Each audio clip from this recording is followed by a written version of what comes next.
ఒక్కరోజు కూడా ఫోన్ మాట్లాడక నా కొడుకు ఉంటాడు. రోజు అవసరం అంటే రోజు 2 సార్లు చేస్తాడు. నా కొడుకు పని లేకుండా ఆఫీసులో ఇప్పుడు 2 నెలల నుంచి ఆఫీసులో ఉంటే కూడా రోజు లేవగానే లేచిన మామే ఇప్పుడే లేచి నన్ను చేసేది. అయ్యా మనకు 12 అయితే నా కొడుకు 6:30 5 అయింది, 6:30 7 అవుతుందని చేసేది. అయ్యా నా కొడుకు 5 గంటలకు లేచి నేను స్నానం చేసి వాళ్ళు ఎవ్వరు లేరు, నేను దేవుడికి దీపం కొట్టిస్తున్నా మామే అని ఇలా కొడుకు లేచి ఫోన్ చేసేది. అయ్యా నా పేరు నవీన్ అండి. మాది యాదాద్రి భువనగిరి డిస్టిక్ బండసోమవారం గ్రామం. నలమస్ ప్రవీణ్ అనేది మా తమ్ముడు. గత సంవత్సరం నవంబర్లో మా తమ్ముడు మాలి దేశానికి సూపర్వైజర్గా పోవడం జరిగింది బోర్ బండి మీద. ఇప్పుడు 1 year అయిపోతుంది. వర్క్ మంచిగానే నడుస్తుంది, అంత బాగానే ఉందండి, సక్రమంగా జరుగుతుంది. కానీ మొన్న నెల ఇప్పుడు నవంబర్ 23వ తారీఖు వేరే ఇప్పుడు ఉన్న ప్లేస్ నుంచి ఇంకో ప్లేస్కి పాయింట్ కోసం అని వెళ్ళి వచ్చే దారిలో ఇప్పుడు మన ఉగ్రవాదులని ఉన్నారంట, రెబల్స్. అక్కడ వాళ్ళు ఆపి దించుకున్నారని అక్కడ ఉన్న డ్రైవర్స్ లేబర్స్ మనకు ఇన్ఫర్మేషన్ చేయడం జరిగింది. ఓనర్స్ మనకు 24వ తారీఖు మనం పిలిచి ఇట్లా అయింది అని చెప్పి మనను అడిగి చెప్పారు. కానీ మనం ఎందుకు ఇట్లా ఏమన్నా ప్రాబ్లం ఉందా అంటే ఏం లేదు, వాళ్ళు డబ్బుల కోసం చేస్తారు, ఎన్ని రోజులు అని చెప్పలేము, కొన్ని రోజులు ఉంచుకొని డబుల్ డిమాండ్ చేసి వదిలేస్తారు అన్నారు. మనం మీద వాళ్ళ మాట ప్రకారం ఇప్పటికీ 15 రోజుల నుంచి ఏమైనా ఇన్ఫర్మేషన్ వచ్చిందా అని చెప్పి వాళ్ళని 2 సార్లు అడిగినా కూడా సేమ్ ఆన్సర్. అక్కడి నుంచి ఏం మనకు ఆ ఇన్ఫర్మేషన్ రాలేదు, ఇన్ఫర్మేషన్ వస్తేనే ఏదైనా వేయగలుగుతామని చెప్పి వాళ్ళు మాట్లాడారు మనకు. వాళ్ళు కూడా మేము ఎంతైనా పెట్టుకుంటాం, మాకు ఇన్ఫర్మేషన్ వస్తే ఎంత మనీ అయినా పెట్టి మేము తీసుకొచ్చే బాధ్యత మాది, మనిషికి ఏం కాదు అని చెప్తారు. కానీ మా మమ్మీ డాడీ వాళ్ళు చెప్పే మాటలు వాళ్ళు చెప్పేది వింటున్నాం, కానీ మా మమ్మీ డాడీ వాళ్ళు అసలు అన్నం తినట్లేదు, తెలియట్లేదు. వాళ్ళ పరిస్థితి చూసిరు కదా, చాలా ఘోరంగా ఉంది పరిస్థితి. మాకు ప్రభుత్వం తరపునైనా కేంద్రం తరపునైనా ఏదో రకంగా మా తమ్ముడు జాగ్రత్త తెలవాలని ప్రభుత్వాన్ని కేంద్రాన్ని మనస్ఫూర్తిగా కోరుకుంటున్నాం. మాకు ఏదైనా ఒక ఇన్ఫర్మేషన్ రావాలి. ఇప్పటికి 15 రోజులు అవుతుంది, ఇంకా ఎన్ని రోజులు ఉంటుంది ఏందనేది మాకు తెలియని అయోమయ స్థితిలో ఉన్నాం. ఇప్పటికీ కేంద్ర ప్రభుత్వం కానీ రాష్ట్ర ప్రభుత్వం కానీ మనకి ఏదైనా పరంగా మా తమ్ముడిని విడిపించాలని, వాళ్ళు రిలీజ్ చేసేలాగా చేయాలని కోరుకుంటున్నాం. నా పేరు నల్లమస్ జంగయ్య, నా కొడుకు ప్రవీణ్. గత ఏడాది దక్షిణాఫ్రికా మాలిక్ బోర్వెల్ మీద సూపర్వైజర్గా పోయాడు. శ్రీనివాసరెడ్డి అని ఓనరు ఆ బండి మీద పోయిన 6 తారీఖుకే సంవత్సరం అయిపోయింది. రారా బాబు సంవత్సరం అయిందని దీపావళికి ఫోర్స్ చేసినా ఇంకో 2 నెలలు ఉండొస్తా డాడీ, ఇప్పుడు వచ్చి ఏం చేయాలి, వర్క్ లేచింది డాడీ, ఒక 2 నెలలు ఉండి వస్తానులే డాడీ అని చెప్పింది. ఈ నెల 23న ఆదివారం రోజు 7 గంటలకు మాట్లాడిండు, మా భార్య వాళ్ళతోటి మాట్లాడిండు. నాతోటి కూడా ఎక్కువ మాట్లాడకపోయేది, మా భార్య వాళ్ళతోటే మాట్లాడేది.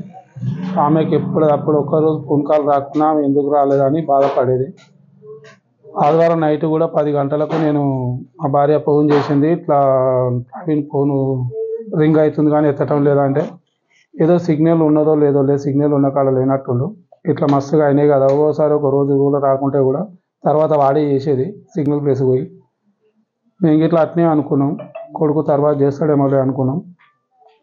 సోమవారం నాడు మా బామ్మర్ది వాళ్ళు ఫోన్ చేసి ప్రవీణ్ ఫోన్ చేసిండు, ఆ బావ ఫోన్ కలుస్తలేదు, ప్రవీణ్ రింగ్ అవుతుంది చెప్తాడు. మా మామ మా బామ్మర్ది అడిగారు. రూపాయలకే ఈ ఓనరు మా బామ్మర్ది అనుకోండు, హైదరాబాద్ ఉంటాడు మా బామ్మర్ది, ఓనర్కు దగ్గరనే ఉంటాడు. ఓనర్ దగ్గరికి పోయిండు. నా పెద్ద కొడుకు నవీన్, మా బామ్మర్ది శివశంకర్ పోయి వాళ్ళే పిలిపించారట. ఆల్రెడీ వాళ్ళు బోర్వేల్ వాళ్ళు ఒక 40 బండ్లు ఉంటాయి, ఓనర్లు అందరు కూర్చురు, మీటింగ్ పెట్టారు, మా వాళ్ళని పిలిపించారు. మరి ఇట్లా అయిండు ప్రవీణ్ రామచంద్ర, మన పుట్టపర్తి డిస్టిక్ వాళ్ళది, అది జిల్లా సత్యసాయి జిల్లా. వీళ్ళిద్దరు, వాళ్ళు డీలరు సూపర్వైజరు. ఇట్లా 3 గంటలకు అక్కడ మధ్యాహ్నం, మనది ఏడైందంటే అక్కడ 3 గంటలకు మధ్యాహ్నం 3 గంటలకు అక్కడ జరిగింది. ఇది ఇట్లా కిడ్నాప్ అయ్యారు, రెబల్స్ కిడ్నాప్ చేశారు. ఏం కాదు, గత నెలలో కూడా సిమెంట్ ఫ్యాక్టరీలను చేసారు, డైమండ్ కంపెనీ వాళ్ళను డబ్బులు డిమాండ్ చేశారు. ఓ 2 నెలల వరకు అటు ఇటు జరిగింది, వదిలేశారు. మనకు కూడా కానీ రోజులు ఏం పెట్టుకోరాదు, పెద్ద కంపెనీ కాబట్టి వాళ్ళను అట్లా అమౌంట్ పెద్దగా అడిగినట్టు లేట్ అయింది. కానీ మనకు ఒక వారం రోజులకు 5-6 రోజుల వరకు అలా రేపు చెప్తారు. మీరు ఏం టెన్షన్ పడకండి, ధైర్యంగా ఉండరు. మీ కొడుకు ఎన్ని డబ్బులు అయినా ఖర్చు పెట్టి నేను తీసుకొస్తానని ఓనర్ మాట ఇచ్చిండు. మేము అదే మాట మీదకి వెళ్ళి హైదరాబాద్లో మా బామ్మర్ది ఇంట్లో కానీ ఉన్నాము. సరే ఎప్పుడు ఫోన్ వస్తుందో ఈ పల్లెటూరు నుంచి ఏం పోతామని అక్కడనే ఉన్నాం. ఒక్క రోజు అయింది, 2 రోజులు అయింది, 13 రోజులు 14 రోజులు అయినా ఇంతవరకు ఏం మ్యాటర్ వస్తలేదు. మాకు ఏమైంది అనేది అర్థం అవుతలేదు, ఏం మ్యాటర్ తెలుస్తలేదు. మేము ఎలా బతకాలని చాలా బాధపడుతున్నాం. ప్రభుత్వాన్ని, రేవంత్ రెడ్డి సీఎం గారిని, మనము ప్రధానమంత్రి గారిని అందరినీ చేతులు ఎత్తి దండం పెడుతున్నాం. మా అబ్బాయి ఆజుకు చెప్పమని, ఇండియన్ అంబాసిడర్ తోటి మాట్లాడమని, మా వారి గురించి కొంచెం దయచేసి అందరూ చేసుకోవాలని ప్రార్థిస్తున్నాం. అర్థం చేసుకోండి తల్లిదండ్రుల ఆవేదన.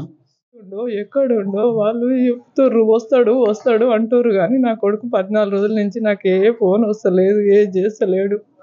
రోజుకొక్కసారి అయినా నా కొడుకు ఫోన్ చేస్తాడు. ఆయన ఫోన్ మెసేజ్ అన్నా పెడతాడు. ఫోన్ కలవని చోట్లు ఉంటే నా కొడుకు ఏ విధంగానైనా చేస్తాడు. అలా డాడీ పొద్దున్న దాకా అడవిలో ఇటాడు తిరుగుతాడు అంటే డాడీ చేయకున్నా కానీ నాకైతే రోజు ఫోన్ చేసేది. నా కొడుకు 14 రోజుల నుంచి ఒక్క ఫోన్ చేస్తలేండి ఆయన. నా కొడుకు ఏడుండో ఎక్కడుండో మీ గవర్నమెంట్కైనా మీకు అందరికి కాలు మొక్తా పేరున నేను అందరూ దండం పెడుతున్నాను ఆయన.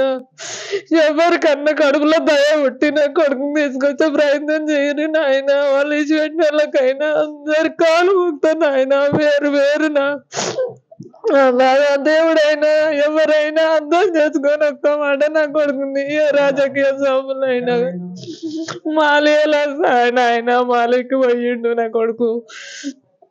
నా కొడుకు 14 రోజుల నుంచి నా కొడుకు కనిపిస్తలేడు. నాకు ఒక్క ఫోన్ చేస్తలేడు. నా కొడుకు ఒక్క రోజు ఎప్పుడు చేసినా వీడియో కాలే చేసేది. నేను రోజు 2 సార్లు 3 సార్లు చేస్తే జర అయినాక చేస్తాం మమ్మీ, ఇంకా 2 గంటలకు చేస్తాం మమ్మీ అంటే నేను టైం చూసుకొని నా కొడుకు ఫోన్ చేసేది. నాయన నా కొడుకుని రానాయనా అంటే దీపాలకు వస్తాను. 23 తారీఖు నాడు 7 గంటలకు మాట్లాడిండు. అయ్యా 7 గంటలకు మాట్లాడిండు కానీ నేను ఎక్కువ మాట్లాడలేదు. చుట్టాల దావతి పోయిను అందరితోటి. నా కొడుకు అందరికి మాట్లాడిండు, కొంచెం మాట్లాడిండు. మా అమ్మకి ఇస్తే మా అమ్మ మాట్లాడితే అమ్మమ్మ నేను జర అయినాక చేస్తా, నేను ఇంకొక గంట తర్వాత చేస్తా అన్నాడు. నేను ఇంటికి వచ్చి 10 గంటలకు చేస్తే నా కొడుకు మళ్ళీ నాకు ఫోన్ కలవలేదు అయ్యా.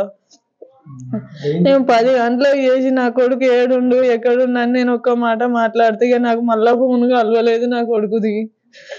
నా కొడుకు ఏడుండో ఎక్కడుండో అందరికి దయచేసి చెప్తున్నా. అందరు కూడా టీవీ వాళ్ళైనా ఎవరైనా అందరు పట్టించుకొని నా కొడుకుని నాకు తెచ్చిర్రు నాయన. నా కొడుకు